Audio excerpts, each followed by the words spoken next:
Good morning, children. I would like to extend a warm welcome for online classes for the class 12th. In class 12th, we have two textbooks in literature section. Flamingo is a main course book, whereas Vistas is supplementary reader. So Flamingo, we have to have detailed study, and for non-detailed study we have Vistas. In Flamingo there are 6 chapters in prose section and 6 poems in poetry section. The first chapter is the last lesson in Flamingo. Good morning, children. Today we are going to study the first lesson for class 12, the last lesson, which is in your main course book, Flamingo.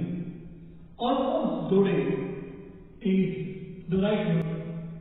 Alphonse Daudet is a French novelist and short story writer. The last lesson is set in Franco-Prussian War. Franco-Prussian War started in the year 1870. The war was fought between France and Prussia. Then Prussia consisted of Germany, Poland, and a part of Austria.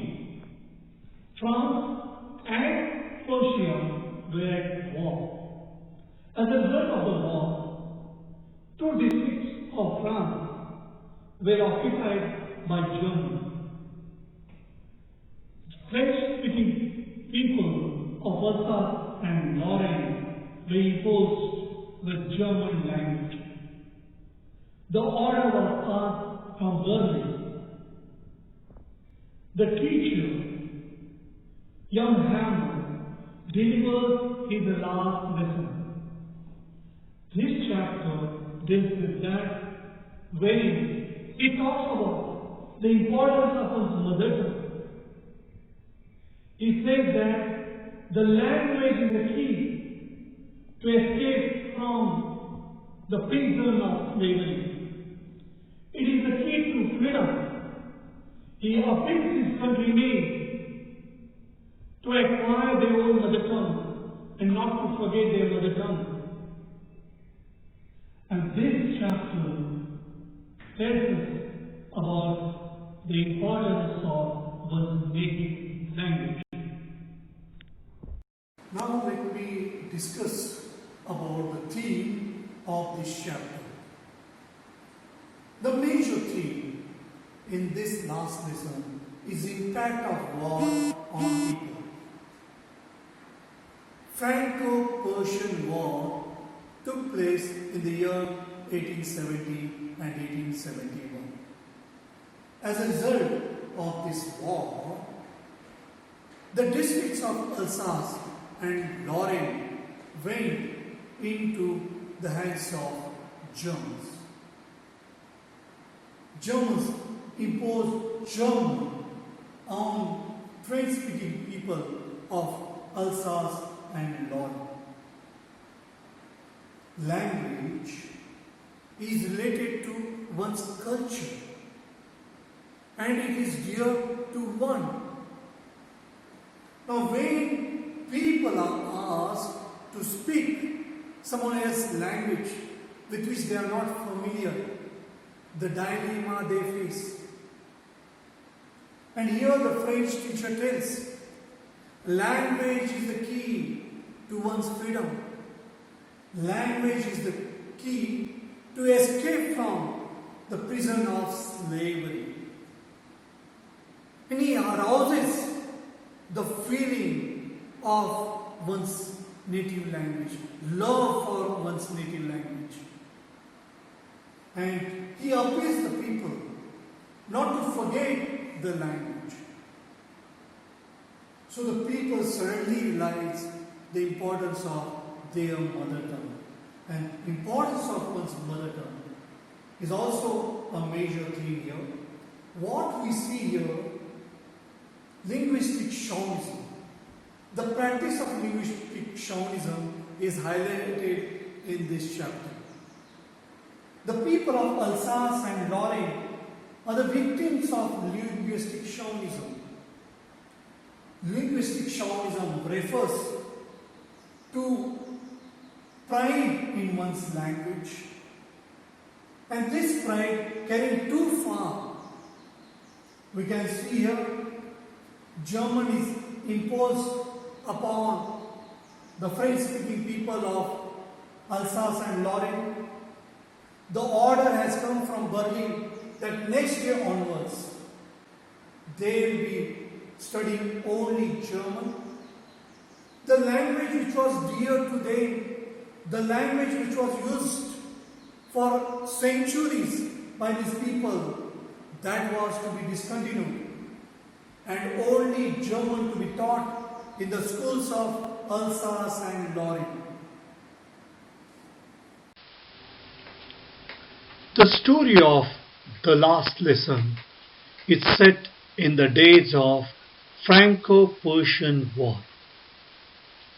The Franco-Persian War started in the year 1870 and ended in the year 1871 with the treaty.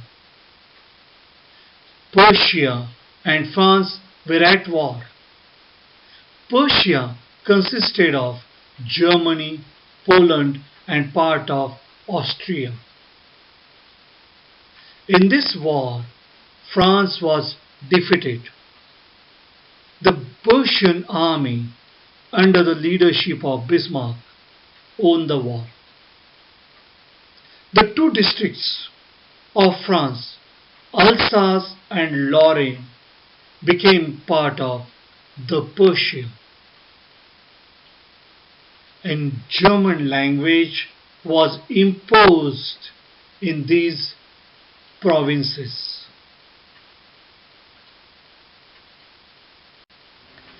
Here in this map, we can very clearly see the provinces of Alsace and Lorraine.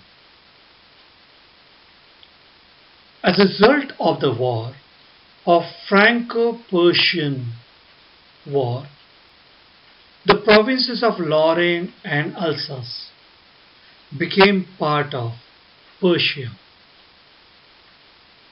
In the Franco-Persian War, France was defeated. And the French-speaking people were imposed with German language. The seeds of First World War were sown in this Franco-Persian War. It's a treatment of the France which sowed the seeds of First World War. German was imposed upon French-speaking people of Alsace and Lorraine. This story is set in the days of Franco-Persian War. Young Hamel is a French teacher from Alsace, and he delivers the last lesson because there was a German order that only German would be taught in the schools of Alsace and Lorraine. Of this chapter, Franz is a narrator. He is a young student. Young Hamel is French teacher. He is a very dedicated and sincere teacher. He is a very strict teacher. The whole story revolves around Hamel. His love for his language, his love for his country. This chapter reflects the patriotism of young Hamel, who believes that French is the most logical, most beautiful, and the clearest language in the world. Friends, who is a young boy going to school, is afraid to go to school. He finds that it's better to remain outside in the natural surrounding. He wants to bunk the class. He is not a good student of French language. He has not studied participles, that's why he is afraid to go to the classroom. Hauser is a villager. Hauser attends the class out of love for French language, out of love for his country. During the Franco-Prussian War, Alsace and Lorraine have been occupied by the German forces. Now Hauser, in order to show the respect and honor to the French teacher as well as love for his country, is attending the last lesson of the teacher, young Hamel. Washter is a blacksmith. Hauser and Washter are minor characters, whereas Franz and young Hamel are major characters in this chapter. Washter is reading what is there on the bulletin board. He tells Franz not to hurry off. Enough time will be there for him to go to school. Washter also later comes to attend the class. Now let us become familiar with the words and phrases that we come across in this chapter, the last lesson. In grade off is a phrase which means fear of. Here, the student is in grade of scolding from his teacher. So he is afraid that the teacher might scold him. So grade is fear of, afraid of. Tempting, attractive. It was quite attractive to remain outside and see the fun that was there in the nature. So it was very tempting for the student to remain outdoors. Bulletin board. Bulletin board is a notice board. The student is on the way to school. There, on the way, in town hall, he sees a huge crowd at the bulletin board. So there was a huge crowd there at the notice board. Apprentice is a trainee. A trainee in a factory is called apprentice. He may have a training period of 6 months or 1 year. A great person, bustle, lot of activity or noisy activity, excited activity. There was a great bustle. There was a lot of excited activities. There used to be a lot of noise usually in the classroom before the start of the lesson. Reproach. Reproach means blame. Now here the teacher feels it's not the students themselves who are to be blamed for not learning the language. He feels that even the society is also responsible for that. The teacher, parents, everybody is responsible for that. And he blames to himself, he blames the student, he blames the parents who give the work to children, and as a result, children don't study. In unison means all together, all at once. The prayer was sung in unison. Rapping on the desk, striking on the desk. Counted on, depended on. You relied upon somebody. You counted on someone. Commotion means noisy confusion. Lot of noise created by somebody. Commotion in the classroom by students. Solemn is serious, solemn occasion. It was a solemn occasion. Grave. Grave also means fear, but we use it in different contexts. Gravity of the problem, seriousness of the problem. Gazing. Gazing is looking. Gazing is looking intently. Franz is the narrator of this story.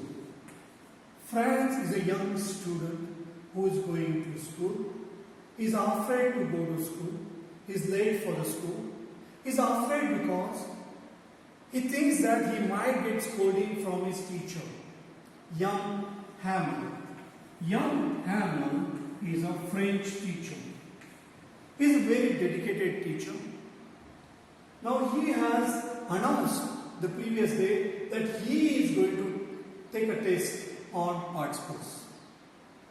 Franz has not prepared. He doesn't know anything at all as far as participles are concerned. So he thinks that if he bunks the class, it would be better. And he wants to remain outside. He watches the beauties of nature, the melody that is there in the nature, the birds are chirping.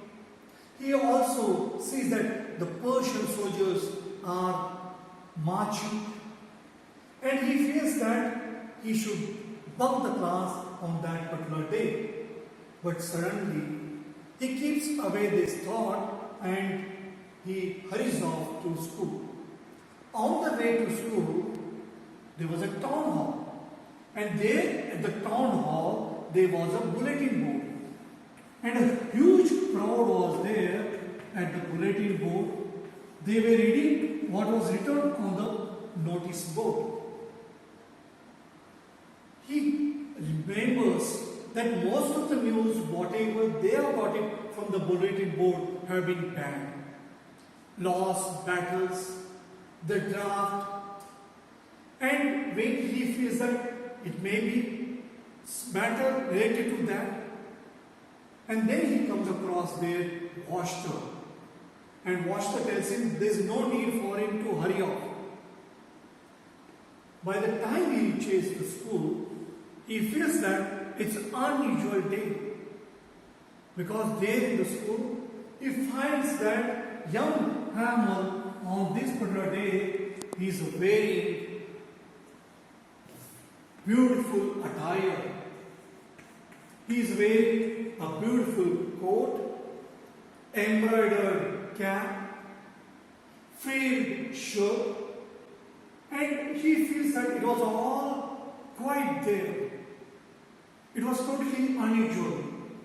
Franz thinks of getting into the classroom when there was a commotion, but he is not able to sneak into the classroom because there was no commotion, and he has to face everybody. But he is very surprised because his teacher is very kind to him, and he tells him that we are about to start the lesson without you, and you please take your seat. This strange behavior of young Hamel shocks Franz, and Franz later notices that on the back benches there are village elders sitting there, and he is very surprised to see all of them. There was a former postmaster, former mayor sitting there on those back benches. They all appear to be very serious about their studies. And young Hamel suddenly announces that the order has come from Berlin that only German would be taught in the schools of Alsace and Lorraine, and the teaching of French would be discontinued. It was going to be the last lesson. It was thundering to Franz, and he was shocked to hear that. Suddenly he felt that whatever his teacher was teaching, he was able to understand. The teacher asked him the questions on participles, but Franz is not able to tell the answer. Young Hamel does not scold him. He tells him that you are not to be only blamed. Your parents are also to be blamed. I am also responsible because I have also given you work sometimes. And Hammer tells that it has been very late for all of them. People kept on procrastinating. People kept on postponing the things, thinking that they would learn their language later. Young Hammer very authoritatively tells them that French is the most beautiful, clearest, and the most logical language in the world. He tells them it is the key to escape from the prison of slavery. It is the key to freedom. Now William Hammer was teaching, he suddenly becomes emotional. He is overwhelmed with emotions. And suddenly he stops speaking. At the end, he writes, "Vive la France on the board." And he gestures dispersal.